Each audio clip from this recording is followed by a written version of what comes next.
everybody, to the second episode of the Replayables podcast. Available on the YouTube channel, Retropolitan Gamer. We're also available on Spotify and Apple Podcasts at The Replayables. If anyone has a service that we are not hosting on, please put it in the comments on YouTube and we will get hosted there. So I will introduce myself first.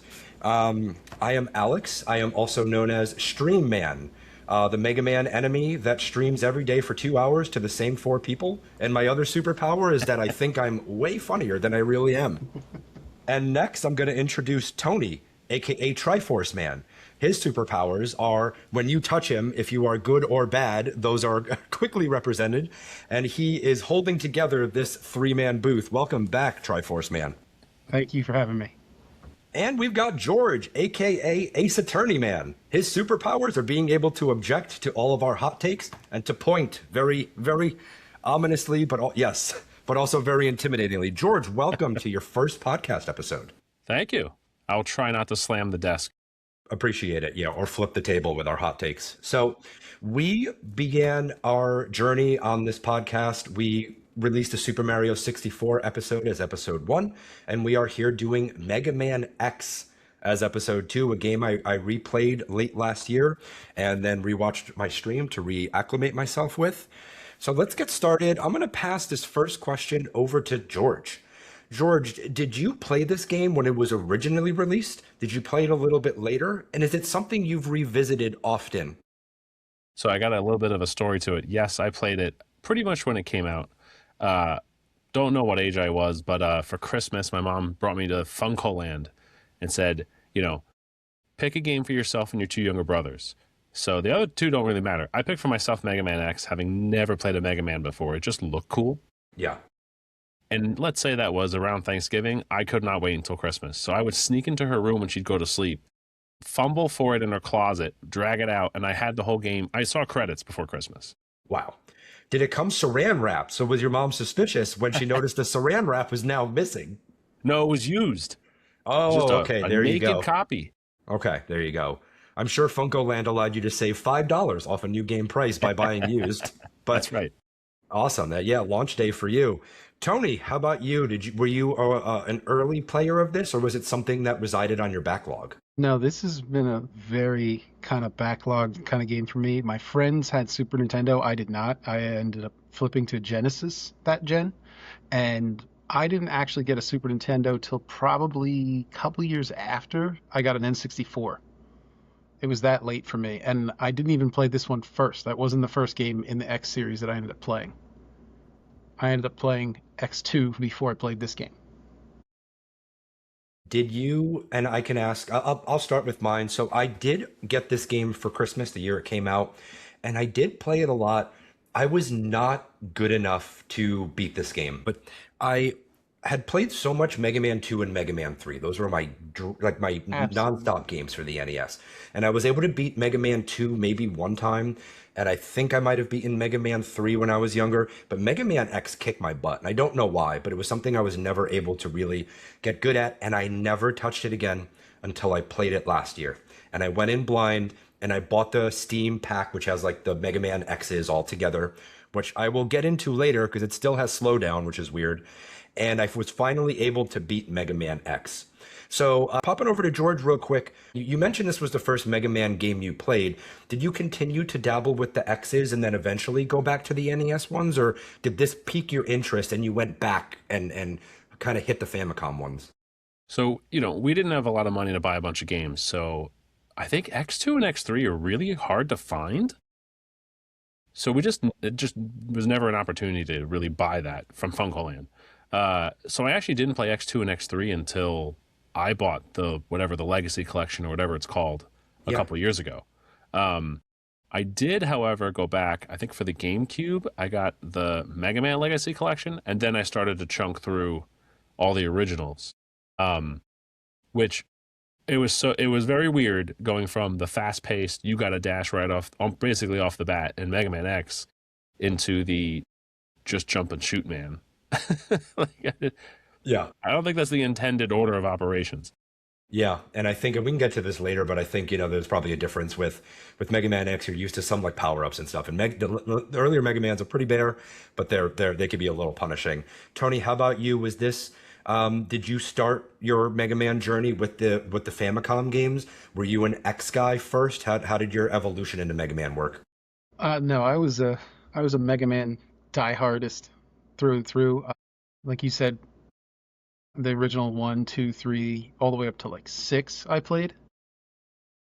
I probably played two at least a dozen times and beat it. It was like, it's Friday night. We have nothing to do as like me and my siblings. Like, all right, let's play Mega Man and just beat it tonight. We'd start it right after dinner and just we'd play until like 1 in the morning or until we were too tired to play or we just couldn't beat it. But it was like that was just a weekend or you're at a sleepover. Let's beat a Mega Man game. And three was the same way. It was just hours and hours of playing three. Even with the cheats and the second controller glitches, we would just find our way through that game so many times. So when I finally did get my hands on an X game, it was like seeing my friends play. It was like, this is so cool. I wish I had a Super Nintendo. So when I finally did get it, it was one of those games that I was like, I got to go back and play these Mega Man games that I missed out on. So it was not like I more or less came into it from the originals that I just had to play them because they look so much cooler than the originals and they look so interesting. Yeah, for myself, I had Mega Man 2 and 3 on Nintendo. I had rented Mega Man 1 from like I think like ShopRite, like a time where grocery stores like you could rent Yes. games, either that or like Palmer Video. But I never beat one, but I enjoyed one. I really like Gutsman is one of my favorite bosses, and that'll come back with the mini boss part of our questions.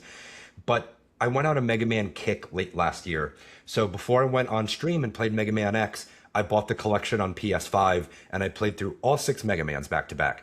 I gotta say, four, five, and six are pretty damn good. They really do. They really kind of get that formula going, and they don't mess with it a lot. But you don't kind of have to mess with perfection, right? Like it was really good. It was stable. You do get some quality of life stuff, and you do get some kind of improvements. And then I went through and played Mega Man X one, two, and three, which we'll get back to as well. So to kind of kind of bring the focus back to Mega Man X, I wanted to throw this to Tony first, and I wanted to kind of find out what do you think has aged the best with Mega Man X? What still, when you go back and replay it, what are you like? Yeah, this part still slaps. It was for me, it was that dash. Suddenly you're dashing and leaping across levels, and you're not just run and shoot, run and jump. Now you're dashing, you're bouncing off of walls, you're climbing up and down things. The world is not just the floor that you can try to land on, it's everything. The only thing that you're really not playing across anymore is the ceiling. And in some cases, you do have to look into the ceiling to get to secret hidden areas. So you're still even thinking vertically and climbing stuff. And it just, that kind of element of the, this new world is, these new worlds that you're playing in are totally different and devoid from the original Mega Man series, which was just basic platforming, but skilled and difficult with enemies coming at you, where now you can change your trajectories. You're flying through the air. It was just so cool to see Mega Man get so much faster than he was. Yeah. How about you, George? What's aged the best for you? The soundtrack is classic. That's just hands down the best feature of this game. It's an amazing game, so that says something. But and the more I think about it, also the intro level. I don't know in the original Mega Mans when they started adding an intro level. I mean, I don't think it's until like Mega Man like 8 or 9, like really later, There if at was no all. Yeah. intro levels in 1 through 6. Yeah. Yeah. It was just, here's the game, start playing. So X, you get hit in the face with the rock music and just going to town. You don't even have the dash yet, but it still feels different. Yeah, I do agree with the music, and I have to say that Mega Man 2 and 3 are my go-to soundtracks, and that's again like the nostalgia, the rose-colored glasses of growing up on those. But I was really impressed at Mega Man X. I know the composer Setsuyo Yamamoto, who is like he's the one who did the soundtrack for Mega Man X, and he's someone who has done the work starting with Street Fighter like 2 and has gone all the way through Dead Rising. Like this is someone that has been prominent with Capcom, and for him to and my hot take is kind of with this later, but Mega Man X has to be good on so many levels to like do this level up. Like we talked yesterday on the Mario 64 podcast about how difficult it can be for a character to enter the next generation, right? I think like the music is one of the parts that really helped Mega Man X cement itself, right? Because the music is the most kick-ass part of the Mega Man's. Like, yeah, the gameplay is cool and the guys, but for the most part, like it is just awesome music, ripping. Like I can put on Snake Man on Spotify while I'm working out, and I'm like, this is great, you know? And And Storm Eagle.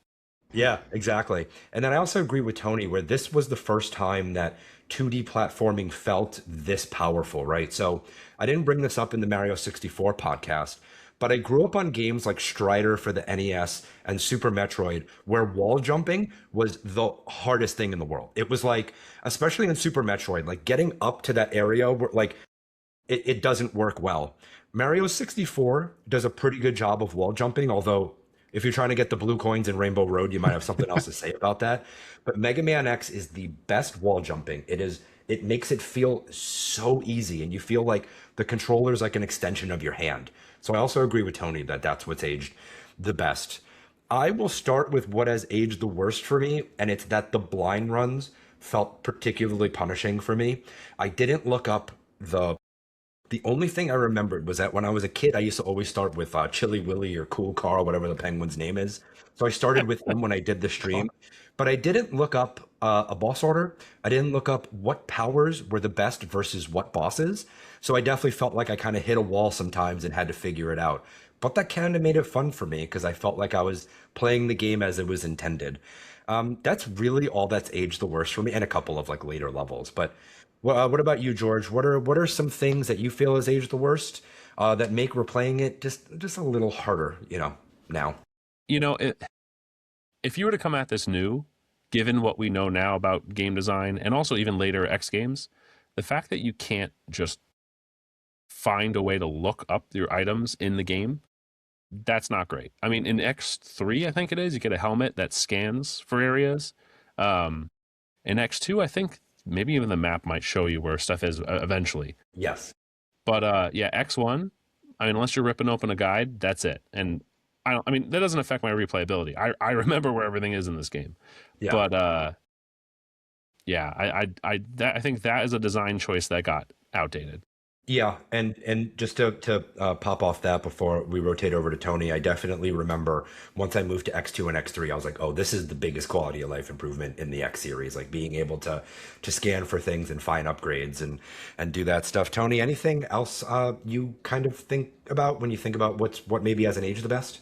So I did rewatch some of your playthrough, and I I'm can sorry to hear say that. the same thing. Again, like I did some research of my own. I played the game again to try it out. I got a fresh play on it on my Switch, and I got up to about stage one of the final four stages at the end, and or stage two. So I beat that god awful spider, but it's the death climb of that level really Yeah, makes you hate the instant respawn. As soon as you get one pixel off of that guy's spawn yeah, point, he comes back. So I'd kill everything, I'd go to climb, they're all there again. I'd kill everything, I'd go to climb. I'm like, I can't get up this with the buster because I can only shoot left and right and everything's coming down. So then I had to remember, oh, you got other weapons. It almost forces you into using your weapons before you even get to the boss. You're like, well, I hope I don't need this weapon because it's the best one here, but it might be the one I need for the boss. And the other thing that really killed me was it was just like Mega Man. At some places, this would happen in the old NES. You would be playing and you'd get slowdowns. There's too much stuff on the screen, which you expect from a hardware perspective. This is new hardware, and it's almost like Nintendo went to Capcom and said, "Here's your limits." And Capcom took that memo and threw it away and just said, "Let's put more sprites on the screen." So much so, and I think it's Armadillo's level. You're riding that cart at the end, Yeah. and they just oh my God, flood yes. the screen with stuff, and you're down to like one frame a second, and you're just hoping things are happening and moving. Like bullets, you're going faster than your own bullets, so like it just floods the screen more and more, and you have to shoot to stay on the cart. Yeah. So that kind of, I think, aged poorly because even when you try to play the game again, that engine it's built in. It's not just the hardware that limits; it's the actual engine that runs the game. So I think they fixed some of that later on in the X2 and 3. They rewrote the engine a bit, and there wasn't as many slowdowns, and they more optimized their game. So I think that was one of the worst parts outside of the infinite respawns, and that's more of a coding problem than a game problem. I will say, as a little kid, that slowdown in the armadillo stage, I thought was intentional, and I thought it was so cool. Like it was almost like a pause or dramatic effect. Yeah. It was like the slow motion in an action movie when the building's blowing up, right? Like Yeah, that's what yeah. Yeah. you It's Yeah, like I when it would would say the start back slowdown up. is definitely something that bothered me a little bit. And then to play the re-release on Steam and to find the slowdown still exists, like I know they probably just wanted to port it as cheaply as possible, but like I've got $1,000 video card. Like just let me utilize some of its resources to not have it slow down. But I guess the way emulation works, you've kind of got to do it. So yeah. They call you Transition Tony for a reason, because this is a great transition into the next question. You mentioned some of the bosses that haven't aged the best.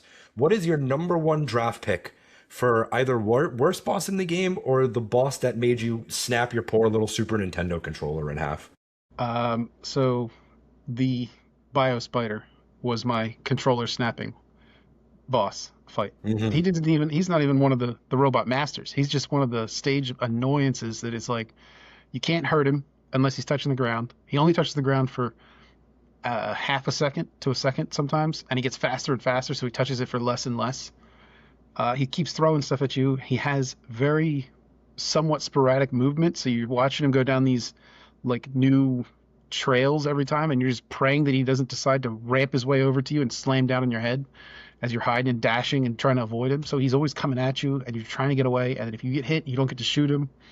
And you, so many times I've been so frustrated that I was like, okay, he's not going to follow me. He's not going to get on my. Nope, he landed right on top of me. He didn't take the 4 paths away like he did last time. He landed right on my head, just speed run right to my face, and it would absolutely infuriate me. And then you die after like 2 or 3 tries, and he's like, well, I got to play the whole level and do the climb of hell up that respawn hell tower Yeah. just to get to him again. He was my absolute worst, and the only one that gets a secondary nod to that was the armored armadillo guy, because when I replayed it, of all the masters, he was the one that gave me the most trouble. Yeah. How about you, George? So my answer is different because I played this game so many times. I sort of broke through the wall on the spider. I'm okay with the spider now. I could beat that guy. I don't know how many times I fought him. It's Must be the boss nice. Yeah. game. Yeah, But when I'm that's doing a probably level. replay and I know all the weapons, I know the route I want to take, Yeah. the launch octopus still, even with the correct weapon, he'll chew up the weapon and then you're back to square one. But if I'm doing it where I'm not using all the weapons, Boomer Coanger with a regular X-Buster, don't enjoy that boss at all. Yeah, no, I definitely am stealing from both of you. My top two would be Armored Armadillo and Launch Octopus in some order. They are Launch Octopus is probably the hardest boss for me in the game, but I don't know why. But Armored Armadillo, for some reason, his movement is so sporadic, and there's like a weird hitbox where he's immune to damage, and I kept wasting so much of my weapon on that moment, and then like I'm running out. Now I'm trying to buster my way through it, and yeah, it's also though like going in blind, like part of that is like with Launch Octopus, I'm just trying to figure out what he's weak to, right? So like I end up dying like 2 times because I'm trying to figure that part out. But that's also kind of the fun and the exploring part of it, right? Did you guys? I guess I'll start this one. Let's talk about our favorite level and our least favorite level. My least favorite level is probably like the fourth stage of the late game of the what's the Like Sigma's Castle. yes. But this also has to do with how I feel like the first 8 levels are just the best part of the game, and that second half there's a drop off in quality. But my favorite level is actually Armored Armadillo, despite my hate for the boss. There is one point that's kind of annoying where they do a gotcha at the end where the cart smashes into the door, and if you flings don't you jump off, you're dead. Other than that gotcha BS, I like Armored Armadillo a lot. It reminded me of like Donkey Kong Country with the minecart stuff, and there's a place where I could farm 9 lives, so it made it a little bit easier for me to progress. So I gotta say, Armored Armadillo is my favorite level, and thinking of that, it is really impressive how you see the slowdown in Armored Armadillo, and then you see how smooth Donkey Kong Country is with those minecart levels, and you're like, damn, rare had it.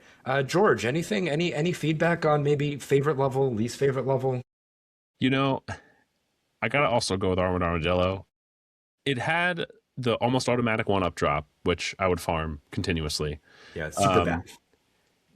Again, being on the cart, so much fun. I really enjoyed the secrets on that level, like the fact that you can fall behind that spiked I don't know. I don't consider it a mid boss, I guess, but like whatever that spiked enemy is that would That chew up the mole thing. levels. So if you had the flame attack, you could kill him early. Yes, and that's how I got the heart upgrade. Yeah, Yes, it's which great. was just a really neat thing to figure out. And Yeah. yeah, I just that one was so much fun. Do you have a least favorite level? I'm gonna go with specifically the first half of the first Sigma level, where you have the infinite spawns, right? So you're trying to dash jump from platform to platform, but those two little turrets take more than a couple hits to get rid of them. And if you don't have the powered up weapon early, you're gonna have a real hard time clearing it.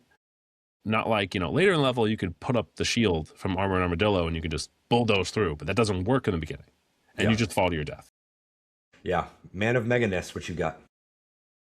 So my least favorite one is actually the Spark Mandrill level, just because of the first half. If you play it at the wrong time, and this is something I thought was interesting, is that as you play the game, the levels change depending on what bosses have been killed.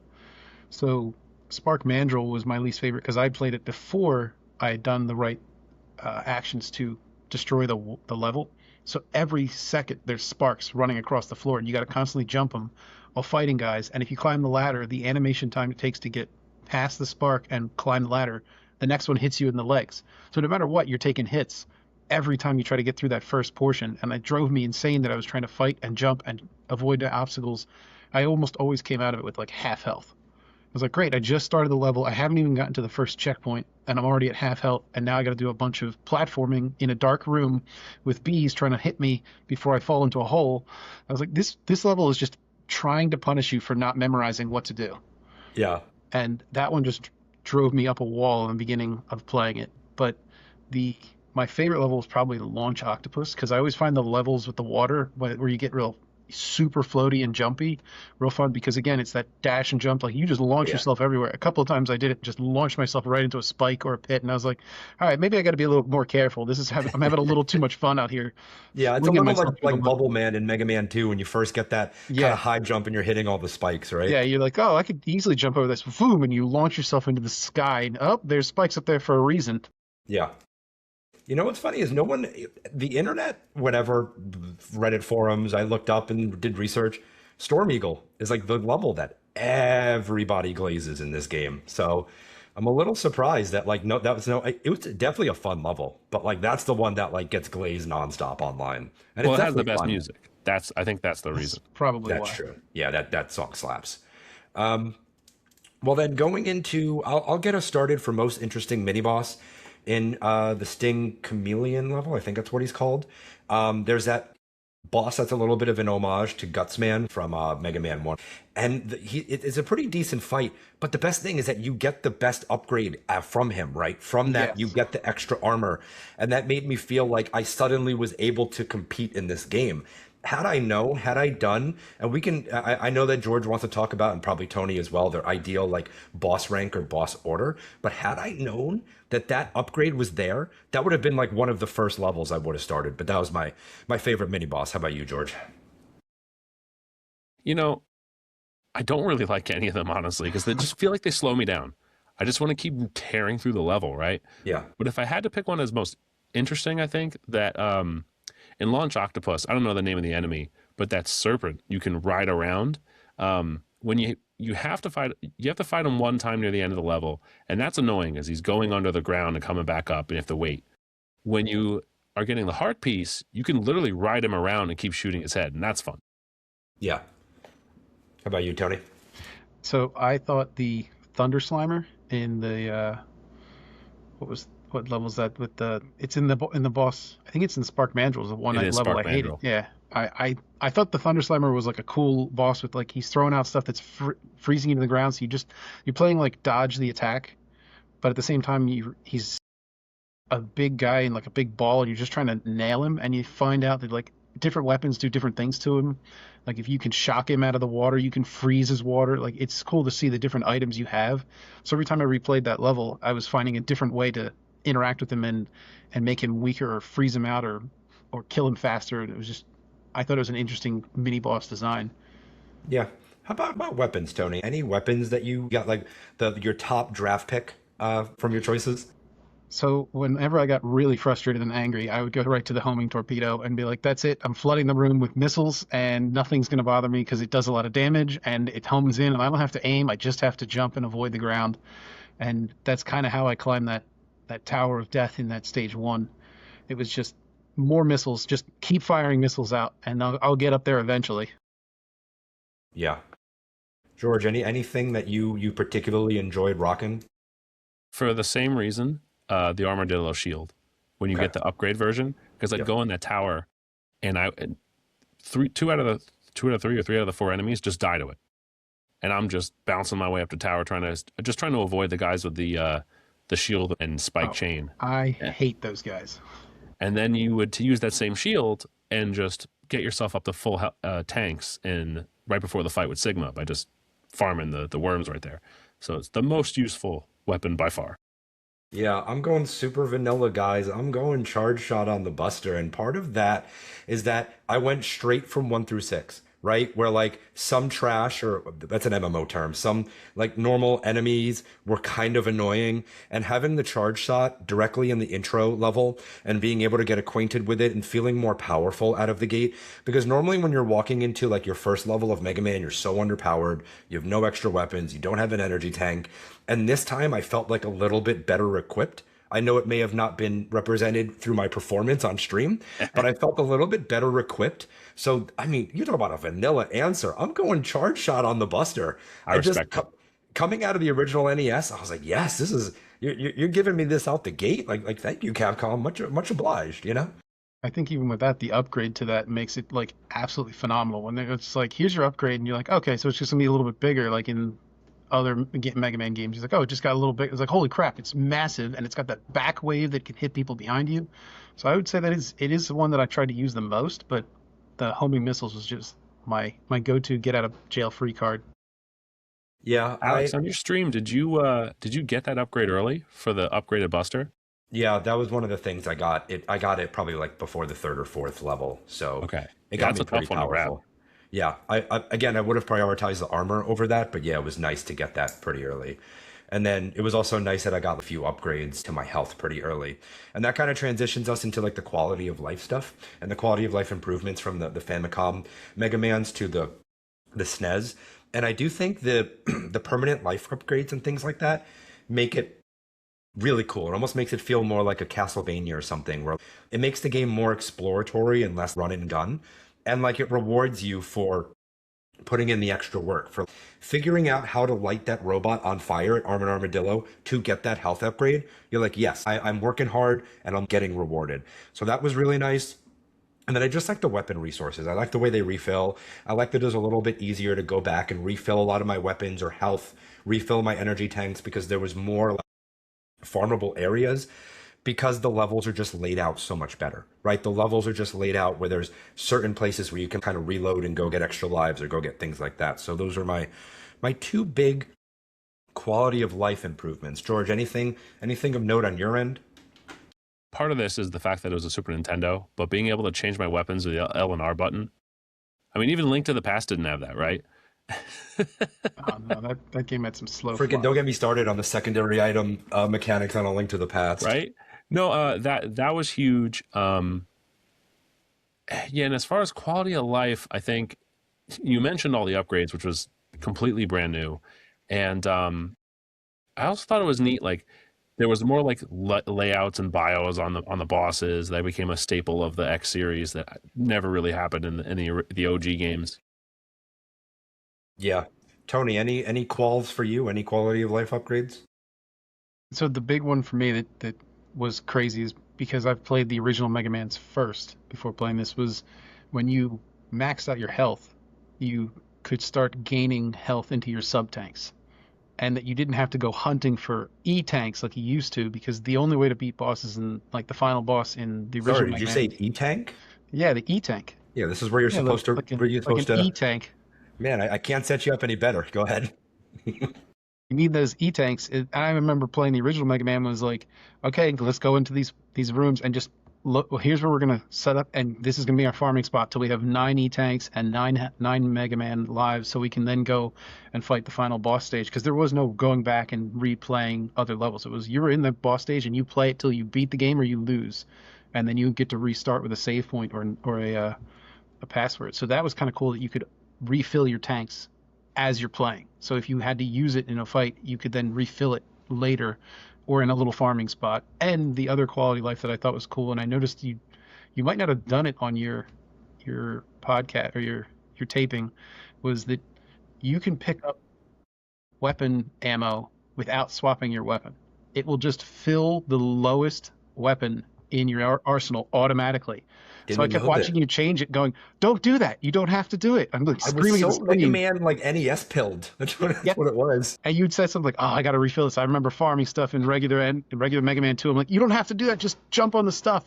Don't ignore it. Just jump on it. Yeah, Just this is grab why it. we It'll don't fill have it nice for you." things. I thought that was a nice upgrade touch, because I remember playing Mega Man 2, you'd be farming and one of those big ones would come in and you'd get it by accident, be like, "No, I needed that for this weapon and I didn't bring it up in time." And that was kind of a really cool quality of life upgrade that I thought was made the game flow so much smoother. It was less time pressing start and getting in the menu. And that kind of also coincides with your L and R buttons gave you this new way to play. Although I did always swap the R button to dash because I didn't have the thumb dexterity to hit all three buttons while holding charge and jump and dash. Yeah, when I play it on the PS5 and the Legacy version, I find it almost impossible to hold three buttons at the same time to do a charging your shot dash jump. Yeah, my thumbs are still cramping. Well, you made me realize another thing that they added. I don't know if it's quality of life, but Mega Man gets upgraded and you visually see him upgrade. So it's really cool to see your own progression. Whereas like you get stuff like, let's say I think Mega Man 4 or 5, you get Rush in different versions, or like there's a armor you can get, but you have to go into the pause menu and change it. Yeah, and activate It's it. not like Mega Man walks around looking all beefy. Yeah.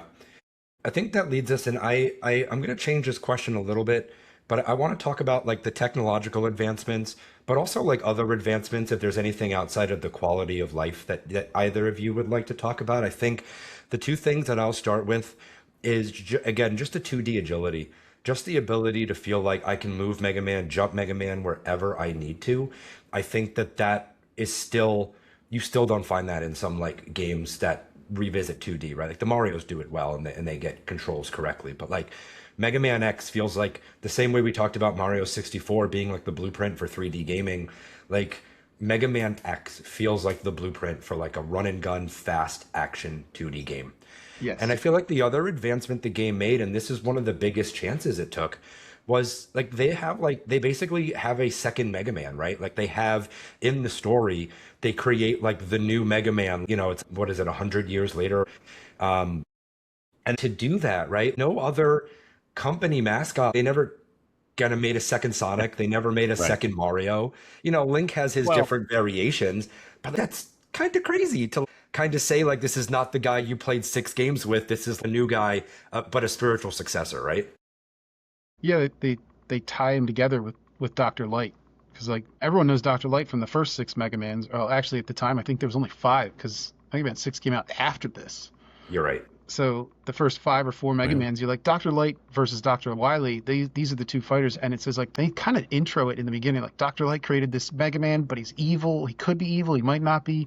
So he put him in a container and just basically trained him like AI to see if he'd be good or not. And then said don't open it for 30 years. But then it turns out 100 years later, like his apprentice opens it. And then he's like, okay, we're gonna have to use this guy, and he's gonna have to go out and fight these bad robots that did turn evil, because that's what happened. And it made a little tie-in between Mega Man and Mega Man X to like say like this is how we've transitioned from our old franchise to our new one. Yeah. How about you, George? I thought it was really clever to have the variability. You know, how Zero plays out in that first level changes depending on what upgrades you do or do not get. It was also kind of a big risk to not put the dash in the first level. And if you don't go for Chill Penguin right away, you can just struggle against the game. But I respect that they did that, because in all the other X games you start with a dash, but in this one you can, if you want to, when you replay it, you could just skip it until the end and Yeah. just see what happens. So I love that they built in this replayability without it getting too obnoxious. Like I think X3 overdoes it, where it's like there's 2 side bosses and they only appear 4 or 5 times, and if you miss it, too bad. You know, like, Yeah. come on, man, that's too much. Yeah. All right. It's time. So you know that whenever we do a hot take on here, we try to make it in the spirit of the game. So we're calling this a flame mammoth take. And we're gonna go to Ace Attorney Man himself, and he's gonna get us started with his hottest mammoth.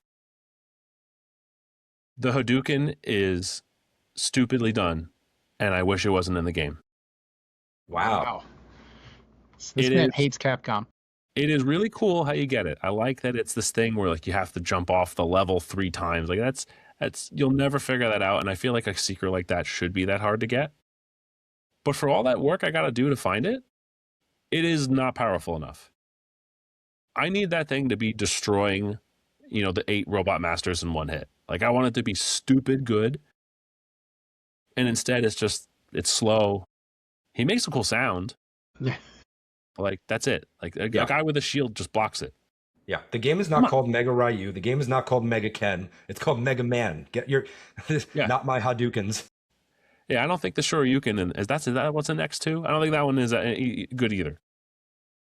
Wow, Tony, you gonna come in even more flame mammoth-y? So I've said this before in the past, so some people may already know this, but I know I always get yelled at for this, but X2, best X game.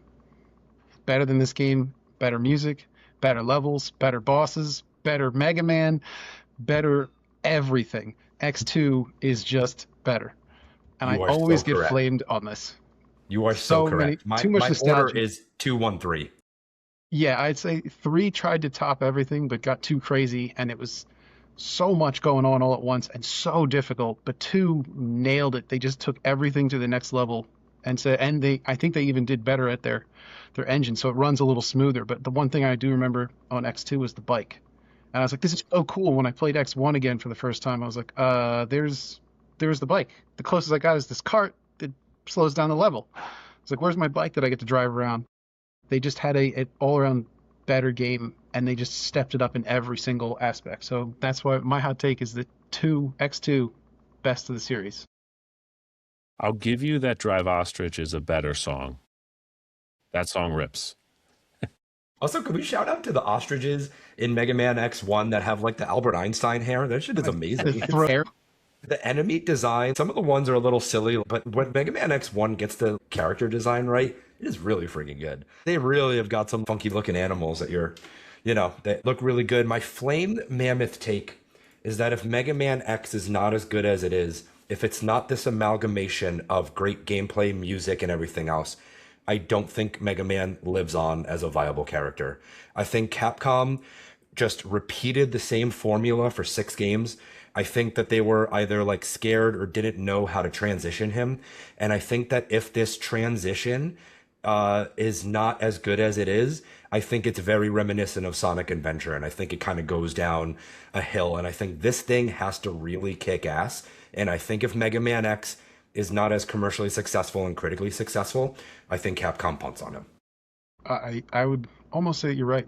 I kind of agree that it was like, well, we're going to try this Mega Man thing in Super Nintendo. And they made like a small dev team, said, go figure it out. But they're basically banking that if it's not successful, we're not going to commit a lot of money to it.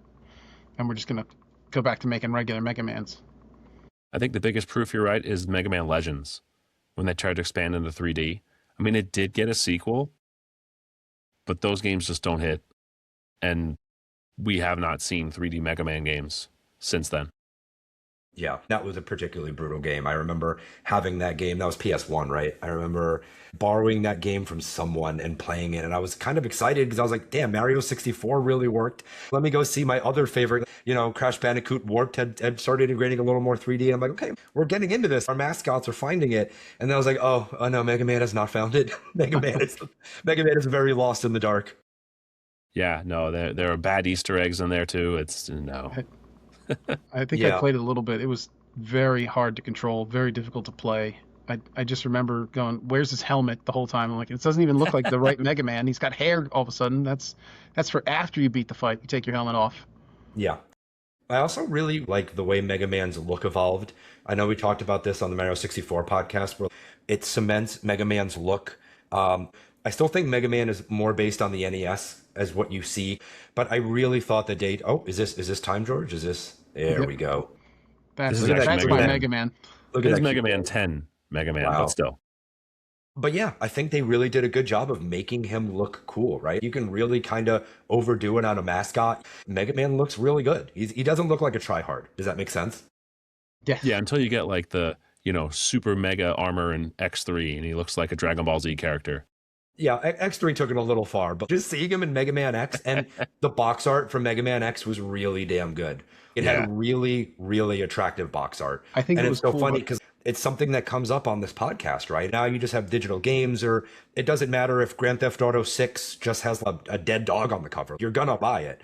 But back in the day, going to Funko Land, Walden Software, wherever you're going, right? The box art had to pop.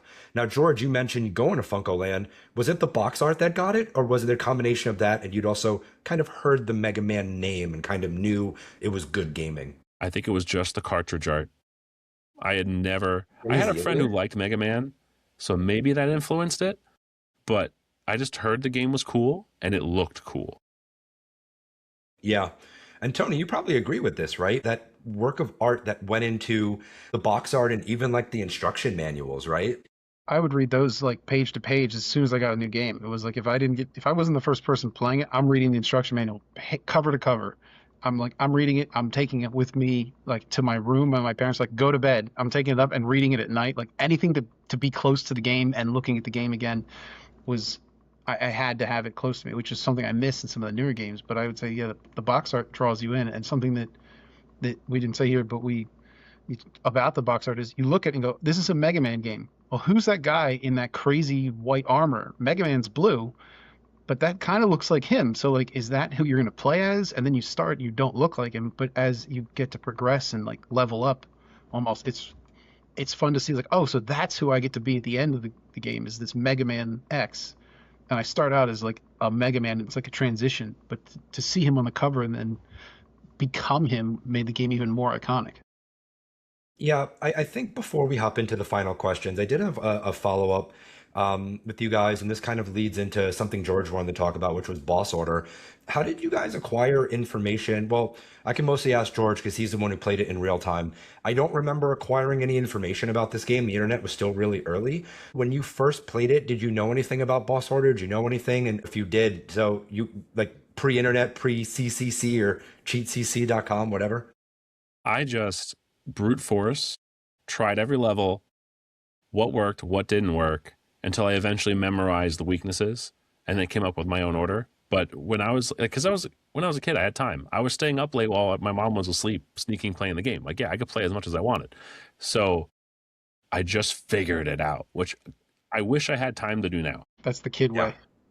Yeah, I do wonder how comprehensive the strategy guides were because this game comes out in like the very end of '93, like right before Christmas. So I can't imagine many people had dial-up or even knew what GameFAQs was. So like They at had to this have a time, you're freeware either book. relying on friends telling you or you're relying on like a Prima or Brady Games guide, right? Nintendo Power was your best source.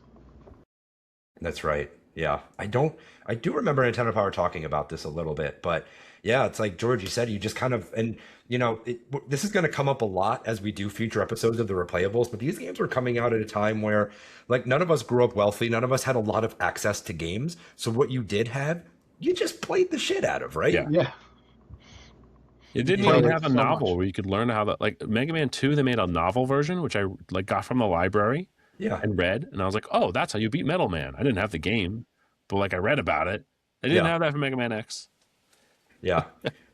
Who is your, you don't go through for your boss order, but what is like your non-negotiables? Like what are the bosses you've got to bang out first for like upgrades, especially if someone's like watching this and has never played Mega Man X? What's some advice you can give them, you guys, as like these are your non-negotiables. Go out, get these upgrades, beat these bosses. So I think you go out of order. You have to start with Chill Penguin because you need the Thank you. dash. Thank you. It makes the game what it is, right? Yeah. So you just do that. The definition of a non-negotiable. I agree. Yeah, But you're then you playing don't with broken go- legs if you Yeah. don't dash first. But then you don't go to Spark Mandrill right away. Because like Tony mentioned, that level is going to punch you in the face. You go to Storm Eagle first, because he's beatable with a regular X-Buster. And when you're there, you get a sub-tank and a helmet and a hard tank without needing anything else. And now you're cooking. Now you Now can you've got your go. glow up. Yeah. Now you can go in that order. You could do the Mandrill if you want, or you can fight the Flame Mammoth, which never play that level without playing Chill Penguin because Yes. it's fire everywhere. But Yeah. like once you do those two, then just go wherever you want. You've got options. Yeah. You agree, Tony? I would say yes. You must play Chill Penguin first. It's like playing with broken kneecaps if you don't get this dash. And I do love that they literally put it in your way. You have no choice but to get it. Literally, there's no way around it. You can try to jump through it. I think it makes you fall into it. Even a scrub like me found it right away. That's Yeah. how like easy they make it. You can't jump over it. Yeah, you Yeah. can't avoid it. So you get this dash, and so like suddenly I have all this movement. Like Yeah. George said, the mammoth level. If you try to play that without beating Chill Penguin first, Yeah. you basically are just asking for punishment because the whole bottom half of the level is literally on fire. It's instant death. Normally, when you're in there, I noticed you played it on your stream. It was like you're just running around on the bottom. It's like there's no one here, no one to bother me. And then you saw the heart, and you're like, oh, I'll just go down and grab that, which would be infuriating to go. Oh, how the heck am I supposed to get that heart? It's on fire. Yeah. And it just made the level so much easier. So it was like finding those little tricks, but like you have to do Chill Penguin first. And I would say you could do the mammoth level second. But as George said, you're not going to have the helmet, so you're going to have to come back to get to use that helmet to get the next upgrade and items that are hidden in the ceiling in that one. As Yeah. a spoiler, there's some stuff in the ceiling. Thank you. So as we begin to kind of wrap up this conversation, I wanted to ask you guys, how do you feel like the X series as a whole has aged? I can't speak as much. I've only played the first three, but I can say that the first three are extremely enjoyable. I think 2 is another outstanding game. I don't know if it's aged as well as the original Mega Mans on Famicom because I have that kind of full catalog I've played. I've played the first 6 and they still slap. How do, we can start, roll it back over to you, Tony. How do you feel like the X series has aged? And do you feel like it is like, if you were going to recommend, a friend said to you, hey, I've never played a Mega Man game and I've only got time to play one. Are you going X or are you giving them a Famicom one? Oh, that's a tough one. Yeah. Sorry, I dropped that second question on you. So we I can would start say- with how you think X aged first, and then we can get into if you're going to lead your friend astray. Played 2, 3, then 1. So I would say the game aged really well up until 3, and I think that's where it started to plateau. I like some of the parts of 3 where like the boss fights, as George said, they appear on the game early, and if you miss it, you miss it, but you still have to fight them at the end. But if you end up fighting them, you can change the end fights to be different based on if you beat them early and beat them up early. So like they're weaker in the second time you see them if you kill them once. So I thought that kind of was interesting, but it was like the amount of things you had to collect became tedious and mind-numbing, and how many times you had to replay levels to get things, and the secrets in that were bonkers that no one could have ever figured it out unless they had like a guide. So I think that's where they started to plateau with like adding crazy stuff. So I never really played 4, 5, or 6. I kind of didn't know about them. Again, they went to PlayStation, which I didn't have, so I never really did play them. But I would say that's about where it peaked in my mind, because that's where I'd stopped. And 2 was like the absolute pinnacle, and then 3 just kind of plateaued across and held it level, but didn't improve much. Three still felt playable and still felt enjoyable, but just when you're coming off of the highs of 1 and 2, it's tough. It's right? a lot more, and they're a lot more punishing. The bosses are a lot more difficult. They take up a lot more space on the screen, so it's like there's less room for Mega Man to hide and run around in. Yeah. But for me, I would say I would almost tell people play 2 and 3, original 2 and 3, if you want to feel a Mega Man game. Mega Man X is great. It's a fun game, but if you want a Mega Man at its core, 2 and 3 is where it's at. Yeah. George, how do you feel like X aged? And what would you recommend to a friend who's looking to get into the Mega Man series? Even though I played Mega Man X first, I think if you really want to get to the core of what Mega Man is, you got to go to 2, original 2. You could almost skip 1. Because I feel like 2 almost invalidates 1, and it's so much better. But as far as the X series goes, I think, X is the purest one. There's just less fluff. It's just a real streamlined experience. So that's why I think X is the pinnacle of the series. I'm not saying 2 or 3 are bad. I think they're also great. Just a hair less than I like 1. I played through up to 6. X4 is good. You get Zero as a playable character, so you could play the game twice, and it's a totally different experience because he's melee only in that one. Spoilers: Zero dies and comes back to life like 18 times. Oh yeah. He's good. He's bad. He's good. He's bad. Yeah. He's a friend. You play as him. 5, and then 5 starts to go downhill. 6 has like horrible anime cutscenes and the story that doesn't make any sense. And then I didn't even I think I owned 7, and I didn't even turn it on. There's Mega Man X8 and Command Mission. Yeah, I didn't know they went that high. Oh yeah, no, and you're not missing anything, and that's too bad. It's not like other Mega Mans, because Mega Man X was so successful. I think that's why you have Mega Man Battle Network and Mega Man Zero. They're all terrific games, but even Mega Man Zero, there were 3, and that was it. Battle Network had, I think, 7 of them, but maybe 6. So that's an exception. But all these other iterations of Mega Man, they do 3-ish, and they're done. My takeaway is I would send someone to Mega Man 2 out of the fondness that I have of the game, and that feels like the most Mega Man-y game. But I'd almost be tempted to send him straight to X because X feels more like a modern game. If it's a modern gamer who wants to kind of, dash around and feel a little more powerful, I feel like X is probably their best entry point, and it's going to be like the smoothest, and they'll get the difficulty of Mega Man, and they'll get like the upgrade system and the different villains and stuff. I feel like I can just speak. I'm playing the first 3. I played the first 2 and really, really loved them. And then with 3, I could just kind of start feeling a little bit of the downhill progression. So I kind of gave up and didn't do 4, 5, and 6. But I will say that 1 and 2, and they've aged spectacularly. And I can just kind of go into, our penultimate question here, which is what is the legacy of the game? I have 2 parts of the legacy of this game. First off, it cements Mega Man in a new generation in this kind of play style of this 2D, really, really elegant way of playing a game. The other legacy I think it has is, there has been times where we've, compared console wars, right? We've talked about how PlayStation was for adults and N64 was more family friendly. I feel like at the time, Super Nintendo was seen as the more family-friendly console, and Mega Man X is a little bit more of an adult game. It's a little bit more mature at a time where we were pulling the blood out of Mortal Kombat 1 on Super Nintendo, and the Genesis was thought of as the grown person's console. I feel like Mega Man X does a good job of supplying that third-party support that makes it feel like a grown system and can compete with the Genesis. George, how do you, kind of what is your legacy of this game in particular, not necessarily the X series, but what is the staying power of Mega Man X?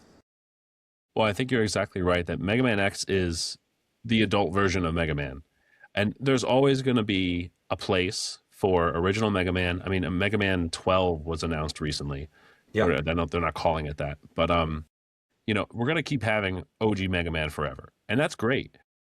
But it was really cool having that contrast of, this is X. Like, the stakes are higher. It's not like, oh, Dr. Wily is going to give the robots the flu. I think that was Mega Man 9. Yeah. It's like, no, like Sigma's going to drop a space satellite on the Earth that's the size of the moon. Like, okay. So, it just goes to show that there could be, I don't want to say they're more difficult, but there was a real step up in X specifically. I would say it's difficult in a different way. Yeah. Tony, how about you? What do you feel like the legacy of Mega Man X as a singular game is? I would say that they changed up boss and level design. And I mean, movement was the big thing.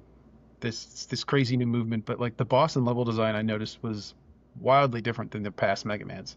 It's rare in a Mega Man game to fight a boss that was bigger than Mega Man. Most of them look to be about the same size as you. I think there was always like one in every level. Like Guts Man was bigger than you. I think in Mega Man 3 it was Hard Man, and 4 there was one guy that was big, but everyone else usually is about the same height and size as Mega Man. And you're in a room that's the room that you fight in. That's not much bigger than the screen. It's just simple. But then you get into Mega Man X, it's like, oh, the guy is off the level. Where'd he go? He's over there. And the fact that in what is it, that Falcon boss, that he can Storm push Eagle. the Storm Eagle, he can push you right off the level. He just does a move and you're like, oh, I'm not getting hurt, but suddenly I'm flying off the level and I fell to my death. It's like I didn't think you could fall off a level. Like I know spikes have been in the past, but I've never been pushed into a cliff on a level. So where did this come from? So it was this new like boss fights and level design became totally different because of your movement ability that you didn't think so much of just jump to platform to platform to platform and timing of your jumps and making sure you land on that little square right. It was like I hope to God I make this leap or I've got to jump just right to catch that little cliff and pull myself up, climb up and get that heart piece or the dash jump off a wall, which was crazy because suddenly you're not just hopping up and falling down, you're leaping yourself across the level and trying to do crazy moves and stuff. So the level design just went way up from the Mega Man series when they went to X because of the movement, and the boss fights again got more intense and crazy, and they could put more stuff on the screen because you could avoid it easier.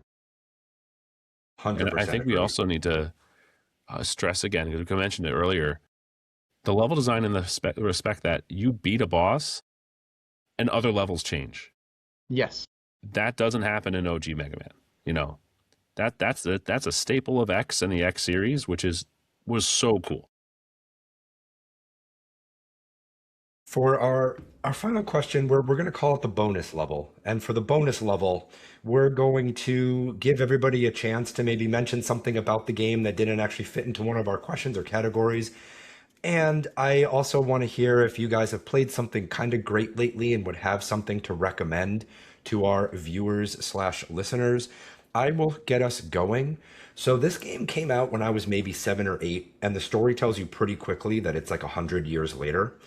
And as a 7 or 8 year old, I was convinced that the Roman numeral X was for 100. And for like 2 years, I could not get over that. You'd think WrestleMania X would eventually fix that for me. But for 2 years, I was convinced that X meant 100. So thank you, Mega Man, for ruining Roman numerals for me. I will never know when a movie is copyrighted.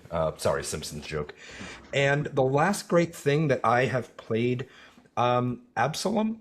It is a rogue-like kind of beat 'em up similar to Hades. I played the heck out of it before I went to Japan, and I had a blast with it. It is a nice $20 game. You can kind of like scale the difficulty depending on how much of a challenge you want, and I had a blast playing it. So if anyone wants to support indie gamers or they've got $20 to burn, Absalom is pretty dang good. Tony, how about you for your bonus level? Any games you recommend or anything about the game that didn't come up? So I got two little things about the game that I noticed we didn't talk about. I miss Rush. We never see him. He never gets mentioned. There's not even a nod to him. He's just totally gone in Justice the for game. Rush, man. And um, I did like all the classic little nods to the Mega Man style and designs. Like for one, the refighting all the bosses. You always refight the bosses somewhere in an old Mega Man. At some point, all the 8 bosses you beat previously in the game, you fight in the final Wily stages. Or in like Mega Man 3, they made you play the bosses from Mega Man 2, which is another little nod. But I like that they had that in the Mega Man X series. You got to replay the boss, but now you had your whole arsenal. So you're like, oh right, I had the weapon for this. Or if you fought someone that you didn't have the weapon for, you got to try that weapon out. Like I know you on the Penguin, if you always do them first, you don't have the flame weapons. Then you get to try it and you set him on fire, and he's burning his way across the level. You're just wrecking his whole shit the whole time because now you got his weakness. And this is something I did kind of think about as a last thought on that Mega Man that we didn't talk about was that in 95, 94, 93 when this came out, I don't think there was many franchise games out there that had hit 6 games. And to have a franchise get to 6 and still be popular and still be strong like Mega Man 6 and then do the same thing with X and go to 6 games. Like, I don't even know of many franchises nowadays that can make it past 3 or 4 before people get upset with the third or fourth one and say, I don't want to play that series anymore. And it's like, well, we don't even come back, or it's just the 10th game is just that first game's name with nothing to do with the original core game. So it's like there's not many games that could do that, and I think that's wild for a series to be able to do that.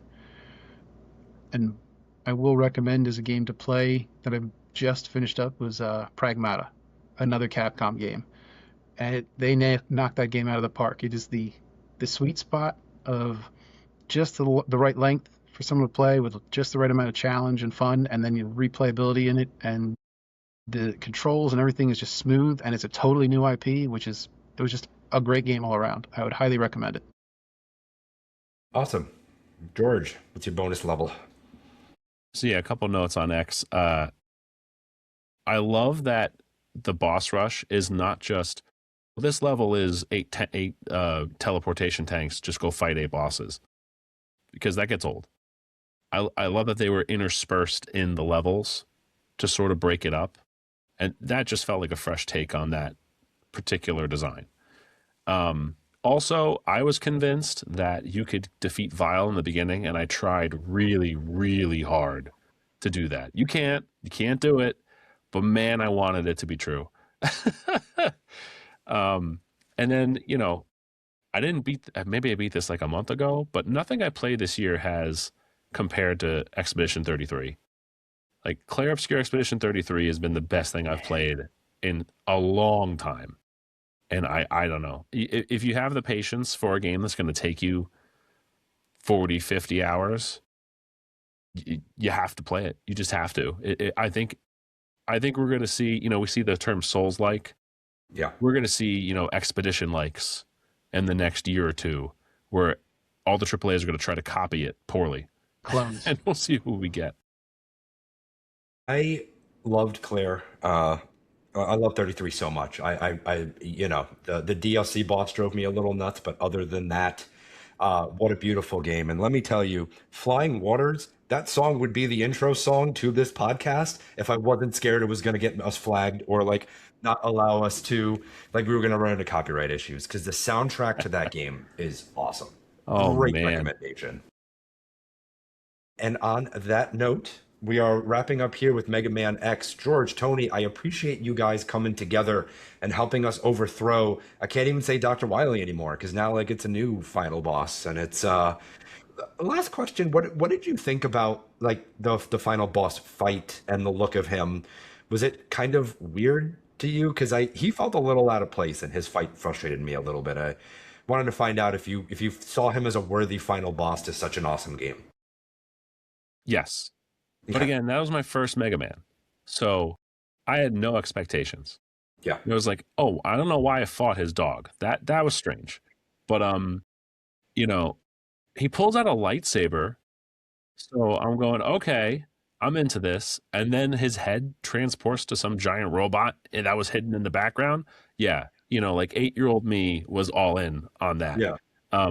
He's had better and worse designs in later games. Like, I think in X4 he's the Grim Reaper. That's kind of cool. Oh, I don't even know that, but now I got to look up a picture of him. But you should play that on a stream. X4 it's worth a play. You're not gonna like it as much as these, but It's a good game. Okay. Tony, what about you? What did you think of the transition from the NES Mega Man to like the new kind of boss and the new, big bad? I remember it goes back to like 2, where the only way to beat the boss really was to like fight your way through the whole thing, and then he turns into like an alien, and the only weapon that kills him is the one weapon that shoots like an inch forward and then runs across the ground, and he's in the sky, so you got to constantly be jumping and dropping it, and he does massive health, so you got to get real close but don't touch him. And that was a good one. But then 3 had like that end boss, which is like a giant robot that you have to fight at the end, and it's just sitting there with this, and the only place to hurt it is the head. So when you're fighting Sigma at the very end, it made me think of that, where it's like you got to climb your way up, make a shot, jump down, and then avoid stuff, and then climb your way back up and shoot. But I did notice that in your stream there was quite a bit of just being beaten down as you're trying to climb up, and just you just kind of brute force your way up. Oh my God, I had to force it. I just had to wait till like I was invulnerable for a minute from my previous hit to get up. Without that energy tank and a half, I would have been cooked. It would have been. I'd still be fighting that boss right now, Okay. like a half a year later. Well, guys, I felt like we did a great job coming together and taking down the final boss that is a Mega Man X podcast. Thank you guys for being here so much, and great recommendations. And we'll see everybody next episode for a future episode of the Replayables. Thank you guys. Take care of yourselves. Thank you. All right, thank you.